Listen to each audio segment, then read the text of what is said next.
My name is David Palermo. I'm Dan's oldest brother, also a little shorter than him.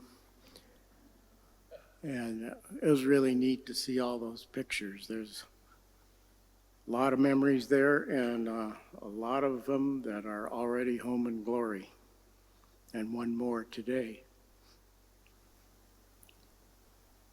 Dan was 2 years and 4 months younger than I was, and so I have no family memories that do not include Dan.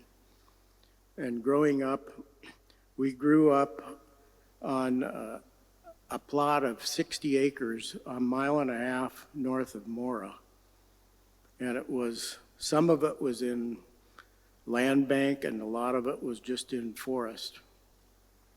And it wasn't a house that we owned, it was a house that our Aunt Marie owned. And our family had the privilege of having an Aunt Marie who was like our third parent. And she and her husband bought that place outside of Mora in the mid-30s when they got married in 1936. And they built the house in 1939. And virtually all our memories from childhood were in that house. And just wonderful memories. I can remember Danny and I playing a hide and seek game that lasted all day. And we used the whole 60 acres were open. So you had to wait an hour. It wasn't count to 20. It was wait an hour for the person to hide, and then you had the rest of the day to go find them. And it really never really worked out. And so by the time we got hungry, we would come on in. In the winter, we would play outside. We didn't know it was dumb to have 40 below weather because that's what we grew up with. And Marie had a dog named Chang, who was a fierce-looking dog, in fact, there were beware of dog signs all over the yard, because if a stranger showed up, woe be to that person.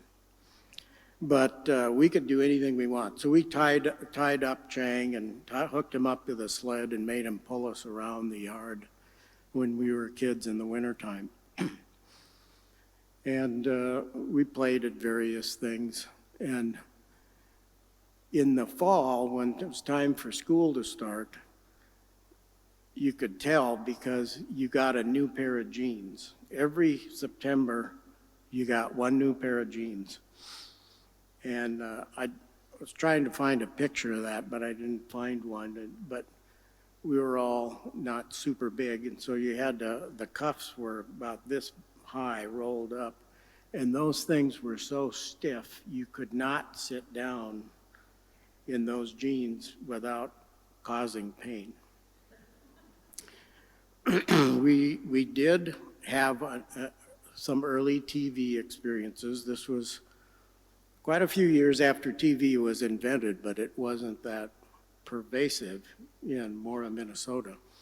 And in the early 50s, you could see scratchy looking black and white pictures if you had a really, really big antenna to pick up the signal from Minneapolis. But in the 50s, Danny and I loved watching the Davy Crockett Show, the Roy Rogers Show, Roy and Dale, and the Mickey Mouse Club. I mean, every day they were on, we were glued to that set. And as it was shown in one of the slides, in 1957, we were able to take a family trip during the school year. This was like such a memorable event that I will never forget it. It was the only time I can ever think of when we ever missed a day of school. And we were allowed to do that for a month, and we had to finish homework on the road, so to speak. And we drove to California. We were in a 1954 two-door Chevy Coupe that we borrowed from one of the relatives that had, and this was in very hot weather, and it was one of our aunts. She did not want anything to happen to those car seats. So she had clear plastic car seats, covers put on. And I can still remember how hot that was riding in the sun on pretty much solid plastic. But we got there. And the fact that we got there in 1957, we were able to do two things that just blew us away as kids, and nobody else that I know of ever got to do it. Because of the friends that our dad had because of his ministry, we said, we're going to take you kids, Danny and I, over to a special place that you'll probably like, but you won't know till we get there what it is. And we pulled up, and it had an RR on the gate. I said, where is this? That's Roy Rogers' home, the real Roy Rogers. So we got to go to real Roy Rogers' house. He was driving around on his Ford tractor in the corral, cleaning up the interesting things that are in a corral. And we got to see his dog, Bullet, and I grabbed some fur off of Bullet and I saved it. And we got to see his collection of cowboy clothes, and it was a real highlight. But the biggest highlight came a few days later when we drove into this gravel kind of parking lot in Anaheim that didn't have, it was like it was out in the country. There weren't too many cars there because this was when school was on, but it wasn't vacation time. And it was Disneyland. And Disneyland had only been open for 2 years, and we got to go to Disneyland, and I'm sure that's where Danny got the Disney bug. And I don't know if you probably couldn't read it, it was pretty quick, but we got a all-day pass ticket for $4, and you had a green ribbon snapped around your wrist, and you could go on any ride as many times as you want, and there was hardly anybody there, and there were no lines. And it's a sight that has not happened since and probably never will again. But we were just mesmerized. And that sort of cemented the Disney lore in our lives. Also in the early 50s, about 1951, our Aunt Marie bought a cabin on the south shore of Lake Mille Lacs in Cove Bay. And it was an as-is kind of a place that had an outhouse and barely had plumbing, and the water was horrible. I mean, it was kind of like licking an iron pipe is the only thing I can think of.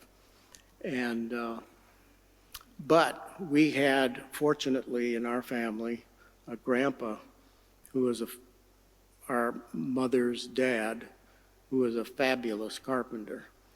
So he built a little addition onto it and did the plumbing and got our indoor bathroom put in, built a boathouse and rollers to put the boat in.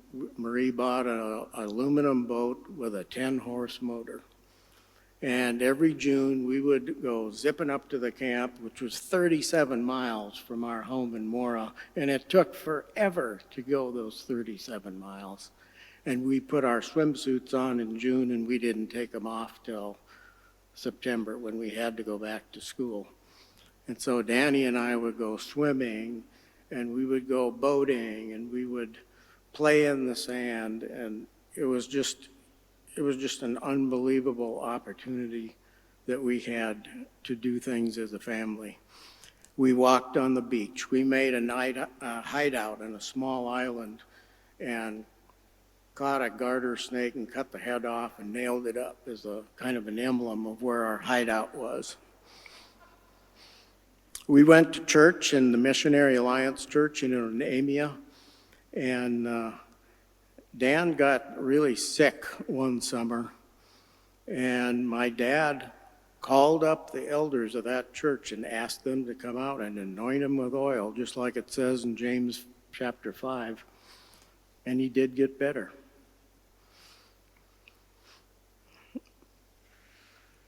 We enjoyed those summers, but then in the fall, it's time to go back to school. And Dan always loved history. And we had a lot of common things, Danny and I.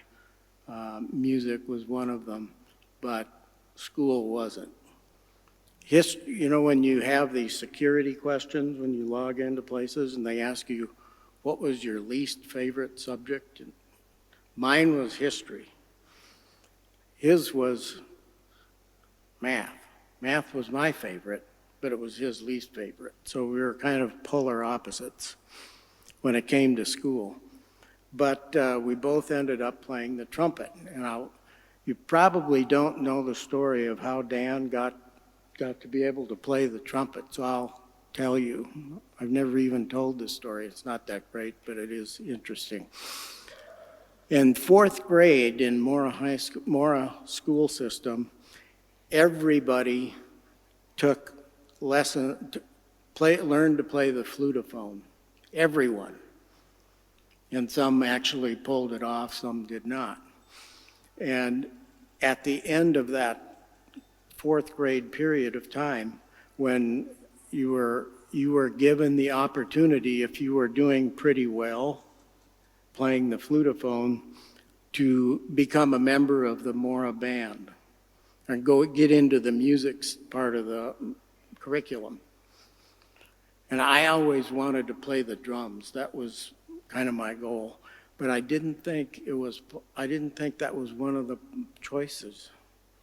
They surely wouldn't give me that choice. So I said the first thing that popped into my head, which was cornet. Okay, so I got a cornet, and we learned to play the cornet, and Dan followed along a lot of the things that I did, and that's how he came to play that instrument.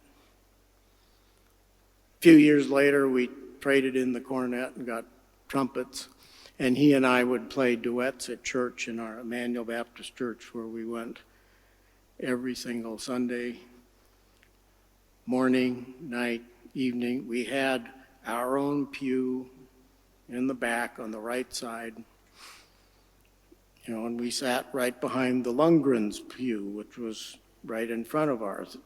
And you do not want to sit in the wrong pew accidentally in a small Christian church in a small town. They are assigned seats, they are inherited for life and the life of every surviving person. But we played duets in the church, and we both loved music, just absolutely loved music, even though we had very different interests academically. Dan was always very shy and unassuming, and he still is. If we would have called on, at our mother's funeral, if I would have called on him to say a few words, he would have looked for the nearest place to crawl under. He just didn't want to draw attention to himself. He never did. But yet, he was a man of tremendous assets and skills. During your senior year at Mora High School, they handed out, during the awards time at the end of the year, the John Philip Sousa Award for the most outstanding person in the band. And Danny got that his senior year in 1965. And he told me he was so floored. He had no inkling. He didn't want the recognition. he couldn't imagine how he ever got it compared to this person, this person, and this person. And that's just the kind of guy he was.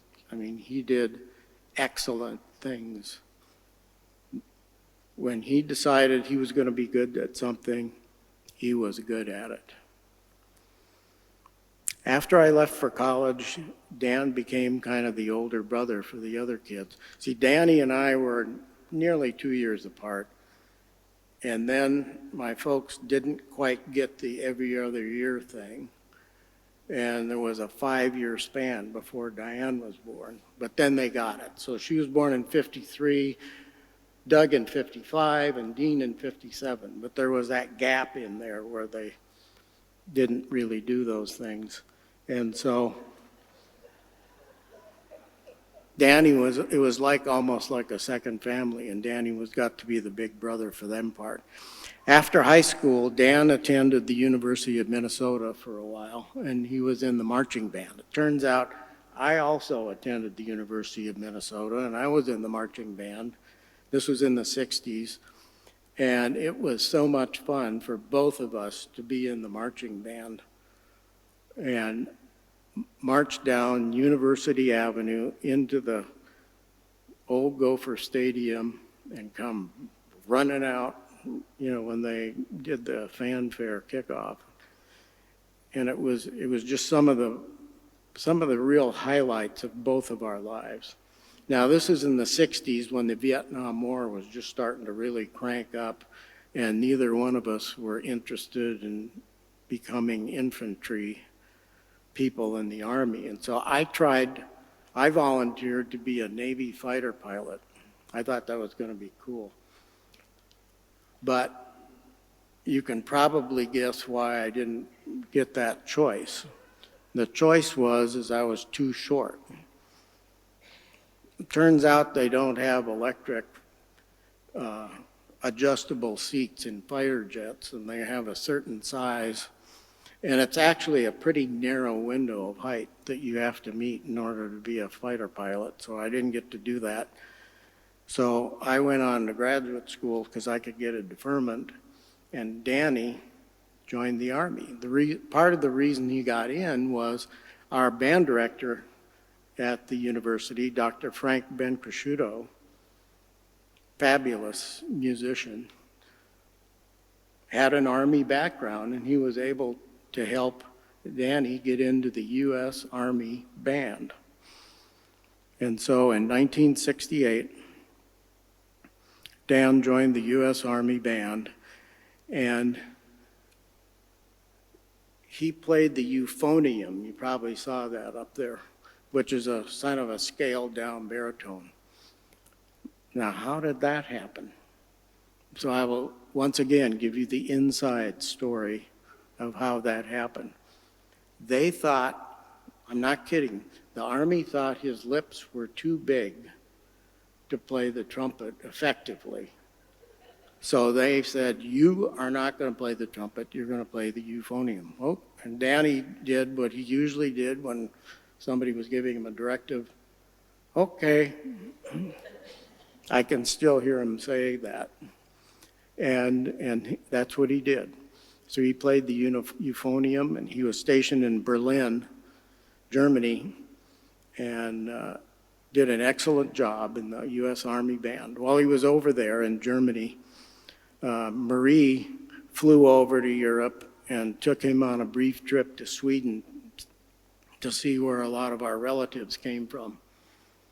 Because even though our dad was Italian, our mom was Swedish, so that sort of made us German, which is kind of halfway between Sweden and Italy.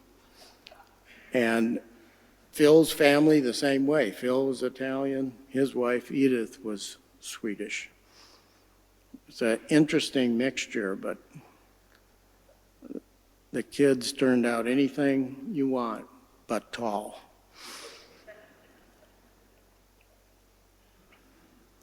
After Dan got out of the Army, he attended St. Cloud State and got his degree in history and minored in political science. And he became a title examiner at Old Republic in Minneapolis for over 30 years, and that was part of our part of the tradition is when you got a job, you worked and you didn't go hopping around to different jobs. And that was true for Dan. And he actually got laid off in 2006 when times were getting tough. And he was devastated. I talked to him about it, and I mean, it came completely out of the blue. He had no idea it was happening, and he didn't know what he was going to do. But he was very conservative financially and very careful with his money, and he trusted the Lord, and he knew that somehow things would work out. It wasn't too many months or weeks down the road, a lawyer's office called him up out of the blue, said, "Would you be available to work with us on real estate title examining?" Yeah. Well, how did you hear about me? Well, we needed someone and we didn't know where we could find one, so we called Old Republic and they recommended you. So all of that excellent work that he had built up and his reputation at Old Republic paid off. He was able to work for that lawyer for enough years to where he could then officially kind of retire and live off of his investments, which I helped manage for him over the last couple of decades. Danny always did well financially. He was able to take very nice vacations. His house was paid off. He had no debt. A lesson all of us could learn. And that was his mantra. I hate debt. He just absolutely hated it. And it paid off big time. During our working years, our paths would cross pretty much always at Christmas time because we all came back to Minnesota for Christmas. And one summer, there was a picture of it actually in the slides. All of us came back and we rented cabins on Lake Mille Lacs, just down a few doors from the cabin where we used to go every summer. And all our families were able to get together, and it would have been really nice to be able to do that again sometime, but we were only able to do it once. My favorite picture of Dan was a picture of me and Dan from February of 2013, sitting on a couch. The light in the ceiling reflected off our heads, which were largely devoid of hair. We had our legs crossed exactly the same. Our glasses were sliding down our nose, pretty much at the same angle. And we each had a pen in hand. Now, I was working on a Sudoku puzzle because I like numbers. Dan was doing a crossword.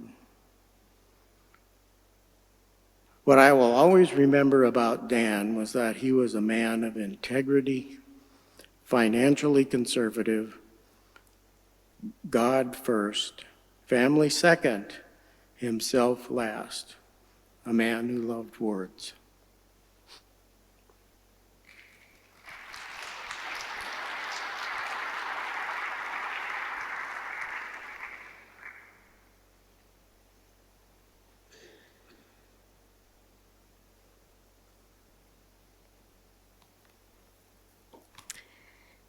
Hi, I'm Diane. I'm the only girl. I have 4 wonderful, very different brothers. Today is the day to give a tribute to my second oldest brother, Dan. So here's some more stories. They're not very deep, just warning you. But I've been reflecting on the 68 years I've known Danny and how he impacted my life. Among other things, I credit him for nurturing a love for different kinds of music and musicals, teaching me basic football knowledge, modeling childlike sense of humor and stimulating my obsession with Disney. Our mother had her hands full with 5 children, especially since our dad was out of town a lot. Dan was given the task to supervise me, Doug, and Dean much of the time. What I remember is that he was always patient and thought of creative ways to keep us out of trouble. One of the games we would play was hide and seek, but it wasn't the all-day one. I think probably Dean couldn't count to 30. So instead of counting, Dan had us sing the chorus of Count Your Blessings by the White Sisters, which we all knew because we played their record over and over. Dan loved sports, especially football was a big part of his life. And I remember him showing me a photo of 4 football players, and he told me, "You need to memorize their names and say them with deep conviction.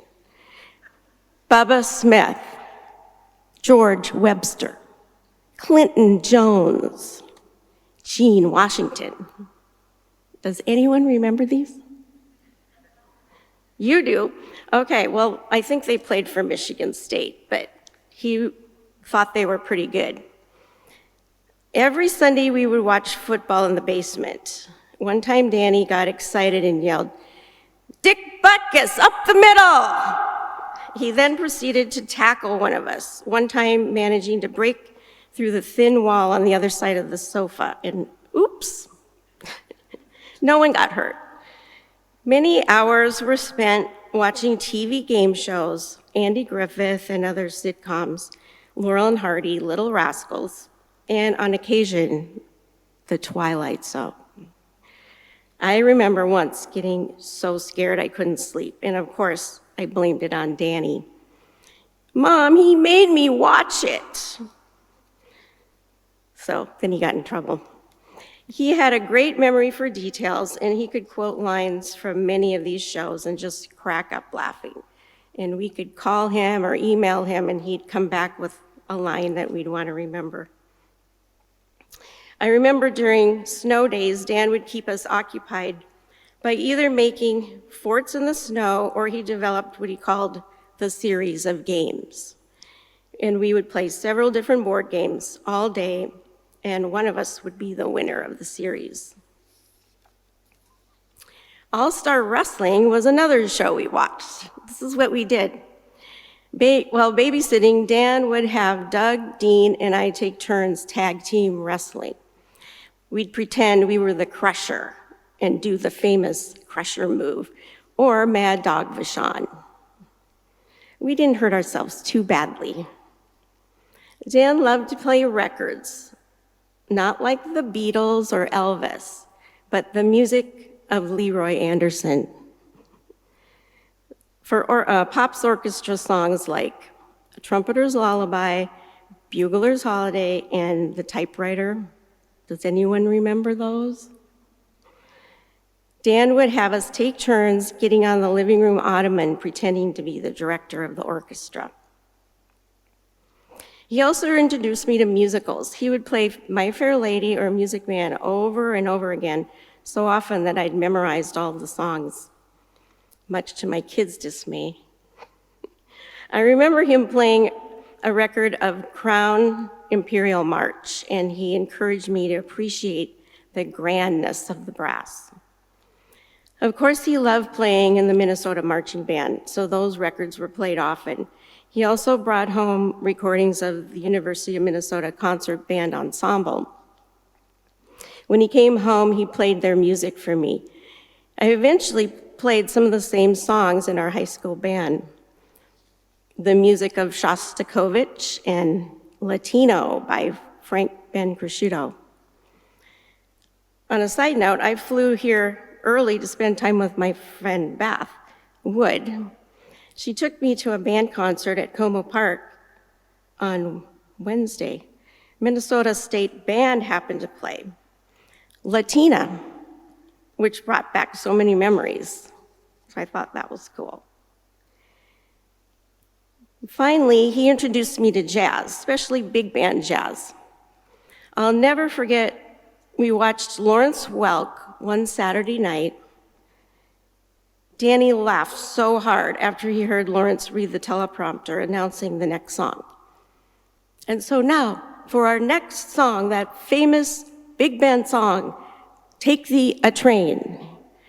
And then Dan explained the song title was supposed to be Take the A Train. I now realize that Dan helped me create a love for Disney. We would always watch Mickey Mouse Club in the early years, and Dan would read about the new rides at Disneyland and tell me about them. We all finally got to go to Disneyland in 1969 as a family, except for David. I have fun memories of going to Disney World with Dan and Lori, and it was so nice to enjoy the parades and music and entertainment and the decor. That was in 2019. Dan also helped take care of Mom when she was living alone. It was so great to have him available to take her to the doctor. I'd send him my mom would tell me something's wrong, and I'd send him a long email explaining, you've got to take her to the doctor, and blah, blah, blah, and he'd reply back, okay. I'll miss those one-word responses. Dan shaped me in so many ways just by sharing with me what he loved and enjoyed. He even drove with me in my Fiat to California when I moved there, and we had fun. Our cousin Phyllis couldn't be here today. Her father, Phil, was our dad's traveling partner. She had this story to share. Dan and I used to travel with Phil and Louie quite often in the summer. One time we went to Pennsylvania, and we're probably near the Hershey's factory. We stayed in an old hotel with some people that the church owned. They were really sweet, but the hotel was kind of old and like a Western movie, so they were making fun of it. So we were talking about all that, and then when we left, the couple handed Dan and I each a box. We got in the car and opened it, and it was a whole box of Hershey's candy bars with a $5 bill on top. We thought we were rich. The problem was Dan felt so bad that we had talked about them at their hotel. He was afraid they heard us complaining. Dan even mentioned this to me the last time I saw him, and I assured him they hadn't heard us. I'm going to end with a quote from A Grace Disguised by Gerald Sitzer. He lost his wife, mother, and daughter all in one car accident. So it's a really good book if you haven't had a chance to read it. The experience of loss itself does not need to be the defining moment of our life. Instead, the defining moment can be our response to the loss. We do not have the freedom to choose the roles we must play in life, but we can choose how we're going to play the roles we've been given.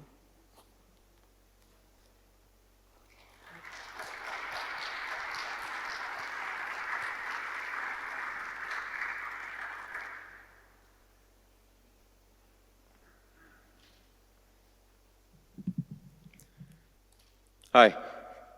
Thank you, everyone who could make it out today, and anyone watching at home. I'm Dan's son, Jeff.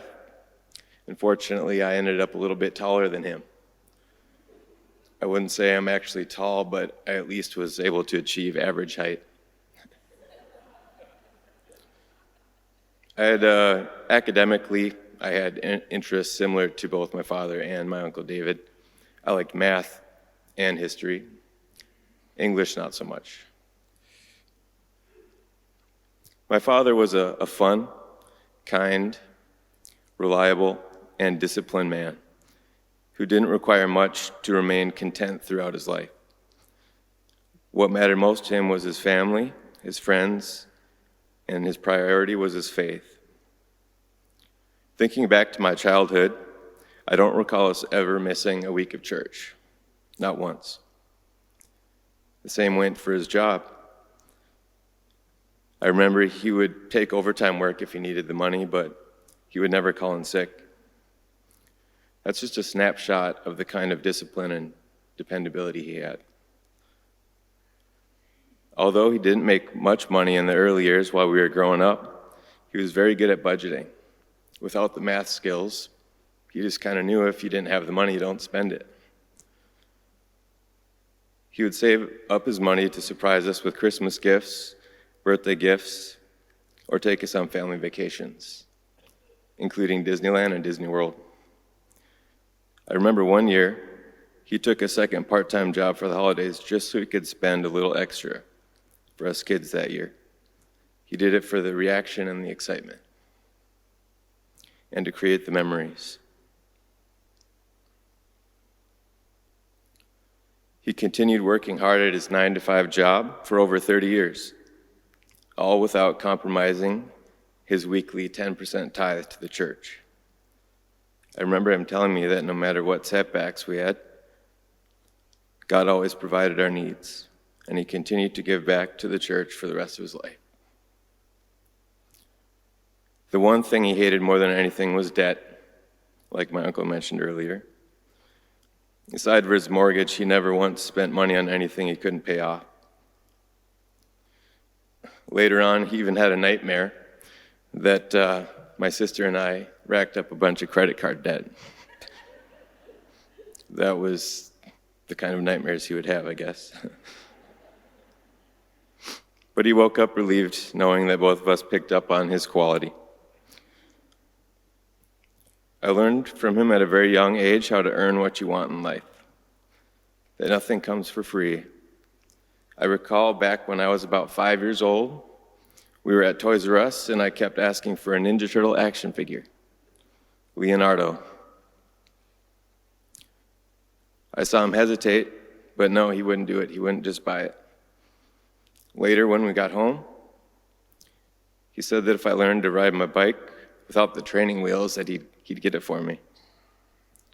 And I did it.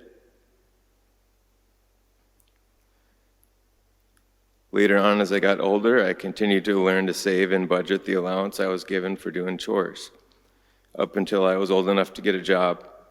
And I got my first job the day I turned 14, which is the legal age for the job at the time. One other lesson I learned from him was to always have a backup plan. A great example of this is thinking back to the great toilet paper shortage of 2020. Do you remember that? Everyone was out of toilet paper. I work at Costco, so when we finally got a replenishment in, I asked him if he needed some. He took me up on the offer, but told me no rush. He still had his reserve supply of Charmin, which he bought right after 9/11, 2001. In case anyone's wondering, yes, the toilet paper still held up after 20 years. I could see how having a backup plan remained consistent in his life and career. Rather than searching for a career he loved by jumping from job to job, which would have likely involved sports, he found a way to take pride in his career and use it to fund doing the things he loved. I followed that mentality throughout my life. As my first answer when he asked what I wanted to do when I grew up, when I was about 12, was to be a pro basketball player, like Muggsy Bogues of the Charlotte Hornets. He was my favorite player because he was the shortest one. He was 5'3". So I thought if I could at least get to be 5'3", I'd have a shot at being a pro player. While he didn't ever tell me I couldn't do it, he helped bring me to reality by saying that it's a great dream to have, but to keep another plan in mind in case that didn't happen. Obviously, I'm not a pro player right now, but I've held my job at Costco for over 18 years already and plan to keep that as my career. I think he sets a great example for all of us for dedication and integrity and working hard for what you want in life.